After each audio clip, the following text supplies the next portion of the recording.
숫자로 풀어보는 신개념 컬처 토크쇼 라이프 인 넘버스, 오늘도 아주 흥미로운 시간 저희가 준비를 해봤습니다. 얼마 전에 한 회사가 시장에서 굉장히 큰 관심을 좀 받고 있는데, 비만 치료제 위고비 그리고 당뇨 치료제 오젬픽으로 관심을 받고 있는, 원래 덴마크 제약사죠, 노보 노디스크. 이 회사가 심지어는 뭐 덴마크 GDP를 추월할 정도의 시총을 갖고 있다, 이렇게 화제가 좀 되고 있는데, 그래서 오늘 라이프 인 넘버스에서는요, 이러한 의학계 이야기 또 흥미롭게 좀 풀어드리고, 관련해서 여러분의 운동 이야기도 같이 좀 다뤄드리도록 하겠습니다. 여러분 건강에 도움될 만한 이야기 오늘 함께 해주실 분 소개를 해드리죠. 당뇨와 비만을 전문으로 하는 내분비내과 전문의시고요, 서울 아산병원 종합내과의 조교수로 계시고, 또 구독자 110만의 유튜브 활동도 하고 계신 닥터 프렌즈의 우창윤 박사님 모시겠습니다. 어서 오십시오. 네, 안녕하세요. 네, 우창윤입니다. 반갑습니다. 네, 반갑습니다. 우창윤 선생님과 함께 네네네. 특히 노보노디스크의 그 위고비, 네. 그리고 뭐 다른 회사들도 좀 있잖아요. 뭐 싹센다인가 뭐 이런 것도 있었던 거. 그것도 노보노디스크입니다. 그것도 네, 싹센다도 여기 거예요. 네, 맞습니다. 아, 네. 무슨 자로인데? 마운자로. 마운자로. 네. 그건 이제 다른 회사죠. 그쵸. 그건 이제 경쟁사 네. 릴리의 이제 제품이죠. 네, 이 약들이 뭐 어마어마한 지금 인기를 끌고 있고, 없어서 네. 못 판다는 얘기도 좀 제가 들은 것 같고요. 네, 맞습니다. 기적의 약이다 이렇게 이제 불리고 있는데, 이 관련한 숫자로 25를 주셨는데, 네. 25는 어떤 의미로 주신 겁니까? 그 많은 의학자들이 이제 네. 뭐 비만을 약으로 해결하고 싶다라는 생각을 한 지는 굉장히 오래됐고요. 그렇게 하면서 저희가 넘어서지 못할 것이라고 했던 숫자가 네. 전체 체중의 15%였습니다. 원래. 15%? 네. 그럼 100kg 몸무게라면 85까지는 어떻게 할 수 약으로 있어도 될 것 같은데 그 이상은 안 된다. 그 이상은 안 된다라고 했는데, 이제는 그걸 넘어서 이제 25%까지 도달하는 약제에 대한 이제 보고까지 나오고 있어서 그거에 대한 이야기를 좀 풀어드리려고 네네. 하는데요. 그럼 15는 이미 넘어선 거예요, 우리 인류가? 15가 이번에 그렇게 이슈가 되고 있는 위고비입니다. 위고비를 먹으면 체중이 15% 정도가 감량이 되는 거예요. 이제 거기에 대한 이해가 좀 필요한데요. 네. 배경 지식이 필요한데, 이전에 우리가 열심히 체중 관리 그냥 막 무작정 너 운동해라, 그러니까 지금처럼 뭐 다면적인 접근 없이 너 운동해라, 너 먹지 말아라 라고 접근하는 것, 그렇게 했을 때 살이 빠지는 걸 객관적으로 봤더니 네. 3%가 채 안 되는 거예요. 사람들이 1년간 네. 그렇게 했어도요. 네. 이제 정말 이슈가 됐었던 싹센다. 싹센다도 이제 평균적으로 봤을 때 체중 감량 정도가 한 6%, 7% 정도고요. 물론 근데 더 빠지시는 분들은 있습니다. 더 네네. 빠지는 분들은 있는데 좀 그 정도였고, 최근에 이제 먹는 약제로 이제 위고비 전까지 가장 많이 빠진다 하는 게 이제 큐시미아란 약제였는데 그게 10% 내외, 9% 정도였거든요. 그랬는데 네. 위고비란 약제가 이렇게 세상에 나오면서 어떤 우리가 생각했던 그 허들이 한번 깨진 거예요. 그래서 그 15%란 숫자가 나온 네. 건데, 물론 그 숫자도 보면은요, 체중의 20% 이상 빠지시는 분들이 거의 한 34% 가까이 됩니다. 그러니까 평균 15% 빠지는 거니까. 그렇죠, 그렇죠. 네. 저희가 그 싹센다 지금 너무나 이제 많이들 알고 계시는 약제인데, 매일 배에 주사를 맞아야 돼요. 배. 네. 그러니까 이 약은 네. 이제 우리가 주사를 맞거나 뭐 이렇게 먹거나 하게 되면 그 다음에는 우리 장이나 혹은 뭐 위 이런데 이제 우리 많이 먹었다, 그만 먹자, 이 신호를 주는 거예요? 그렇죠. 그러니까 예전에 그냥 나왔던 식욕 억제제들은 네. 뇌에서의 자극만 생각을 했어요. 네네네.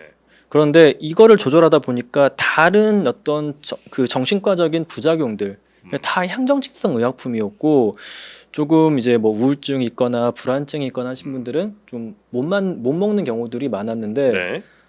이게 보니까 밥 먹고 나서 그냥 우리 장에서 나오는 호르몬, 그 배부름을 보내는 신호를 이 약으로 만들어서 주면 좀 더 낫지 않을까라고 생각을 하게 된 거고, 처음에는 밥 먹고 나오는 호르몬이니까 혈당을 낮추는 작용을 하거든요. 네. 그래서 거기서 시작했는데, 그 당뇨 치료제로 시작한 게 바로 그 이유군요. 그렇죠. 근데 부작용으로 사람들이 안 먹는 거예요. 네, 그래서 살이 빠져요, 사람들이. 그래서 용량을 노보노디스크에서 올려서 한번 줬더니 살이 많이 빠져가지고 그게 싹센다로 나온 거예요. 그게 위고비가 된 거고요. 네네네네. 네, 근데 이거는 부작용이 없어요 그러면? 있죠. 뭐예요? 지금 뭐 그 여러 가지 부작용들이 또 추가적으로 연구가 되고 있는데 일단은 이 췌장 쪽에서 네.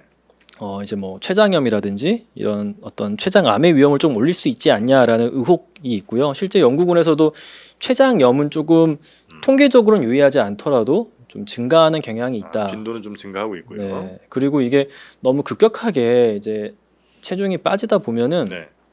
그 담석이나 담낭 쪽 질환들이 생겨요.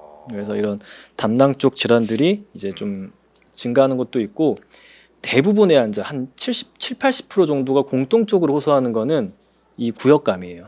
뭐 미식미식거린다. 이렇게, 그러니까 이게 정프로님이 배부르게 밥 먹은 느낌이 계속되는 거예요.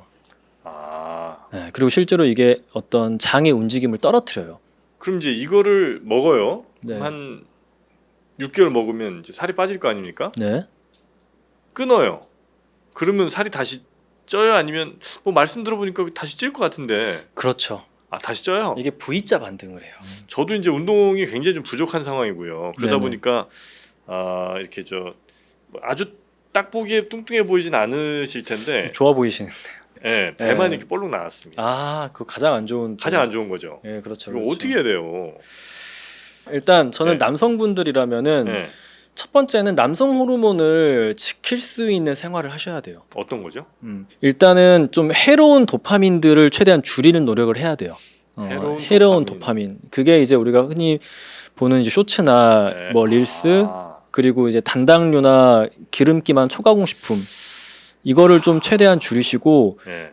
왜냐면은 다른 걸 못 해요. 다른 건강한 것들 결국에 도파민이라는 거는 보상 체계니까. 호르몬이기 때문에 내가 긍정적인 다른 걸 하고 싶다고 해도 음. 우리가 내보낼 수 있는 느낄 수 있는 도파민의 총량은 거의 비슷한데 이거를 다른 데서 손쉽게 얻어버리면은 다른 걸 할 수가 없어요 우리가. 그래서 먼저 이거를 줄이고 그리고 건강한 도파민을 얻을 수 있는 게 이제 운동이거든요. 가장 좋은 것 중에 하나가. 그럼 런닝머신에서 유튜브 보는 사람들은 어떻게 되는 거예요? 그래도 뭐 유튜브만 보는 것보단 낫죠. 유튜브만 그래요? 보는 것보다 낫습니다. 근데 우리 몸을 일단은 움직이자. 그러니까 저는 운동이라는 단어도 별로 안 좋아하긴 해요. 일단은 신체를 활성화시킬 수 있는 이동성을 확보를 해야 되고 남성분들은 특히 네. 아직은 이제 이것도 60대 전으로 좀 갈려요. 60대 전까지는 특히 정프로님 같은 경우에는 자기가 좋아할 만한 그 말인즉슨 했을 때 재미있는 운동을 찾아야 돼요. 했을 때 네. 재밌는 운동. 그런 운동이 있을 수 있어요. 그런 운동을 좀 최대한 찾으셔야 되고 네.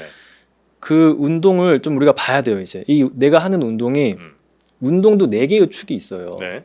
근력과 유산소 그리고 유연성과 밸런스.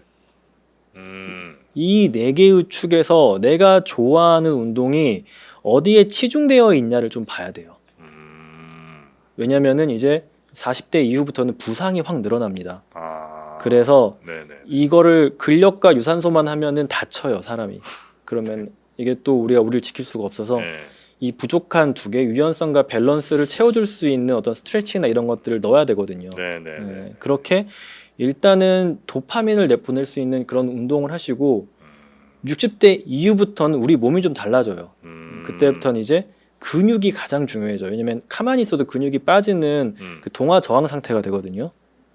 그래서 그때부터는 근력을 가장 우선으로 놓고 나머지들을 채워넣는 운동을 이렇게 하시는. 오히려 60대에서 근력 운동을 더 해야 되는군요. 그때부터는 헬스 트레이너 분이랑 같이 PT 받으셔야 돼요. 우리나라 지금 반대로 하고 있어요 다. 젊을 때 PT 받고 나이 드셔서는 들면 걷고만 있잖아요. 네. 차라리 젊으신 분들이 걷거나 뛰고 나이 드신 분들이 PT를 받아야 돼요. 네. 네, 그게 굉장히 큰 문제입니다. 그리고 정프로님 잠 주무셔야 돼요. 잠이요? 네. 일주일 안 주무시면은 한 10년 정도 지난 것만큼 남성 호르몬이 떨어지거든요. 잠을 많이 자야 돼요? 네, 잠 7시간 자셔야 돼요. 그러니까 이 운동과 수면이 남성 호르몬을 지켜줘요. 운동과 수면. 네. 남성 호르몬이 그냥 있으시면은 그냥 배는 들어가고 근육은 붙어요. 지방은 빠지고. 남성 호르몬만 있어도요? 그렇죠. 남성 호르몬이 제일 잘 붙는 운동이 하체 운동이에요. 하체 운동. 왜냐면 근육이 많아요. 이른바 스쿼트 뭐 이런 네, 거죠. 뭐 스쿼트 이런 것들. 근데 처음에 힘드시면 벽 스쿼트 하셔도 되고 여성들에게도 남성 호르몬 같은 게 좀 있으면 그렇게 비슷한 효과가 납니까? 그렇죠. 여성들에게도 남성 호르몬이 있긴 있어요. 음. 이게 아예 없진 않은데 그런데 이제 양 자체가 좀 좁고 여성들은 또 여성 호르몬이 중요해요. 에스트로겐이. 아. 에스트로겐이 또 갱년기 이후에 빠지면은 네. 그게 또 여성들의 어떤 그 근육을 지키는 능력이라든지 관절을 보호하는 능력 그리고 이제 대사 질환이나 심혈관계 질환을 예방하는 능력이 떨어져요. 그래서 여성분들도 어떤 그 자신의 좀 호르몬을 지킬 수 있는 그런 이제 생활들을 하셔야 돼요. 일단 오늘부터 그럼 하체 운동은 좀 하겠습니다. 하체 운동 아침에 양치하실 때 네. 스쿼트 10개만 하겠다 이렇게 그냥 루틴으로 집어 넣으시면 제일 좋아요. 양치할 때 그냥 기본적으로 예. 앉았다 일어났다 해야 되는군요. 네. 그리고 엘리베이터 타지 마시고 움직임 외주화를 좀 줄여보세요. 근데 진짜 이 계단으로 가고 싶어도 요즘은 계단이 없는 데도 되게 많아요. 그쵸. 장관 없는 곳도 있고 그쵸. 네, 그래서 참 진짜 누구를 위한 에스컬레이터인가 이런 생각.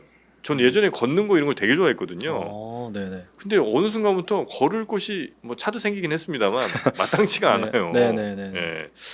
자, 그러면 정상 체중 그리고 건강한 체중 유지하면서 네네네. 앞으로도 많은 분들이 건강하실 수 있도록 우리 우창윤 선생님도 많이 좀 도와주시기 바라겠습니다. 열심히 하겠습니다. 네, 오늘 함께해 주신 우창윤 선생님 대단히 고맙습니다. 네, 감사합니다.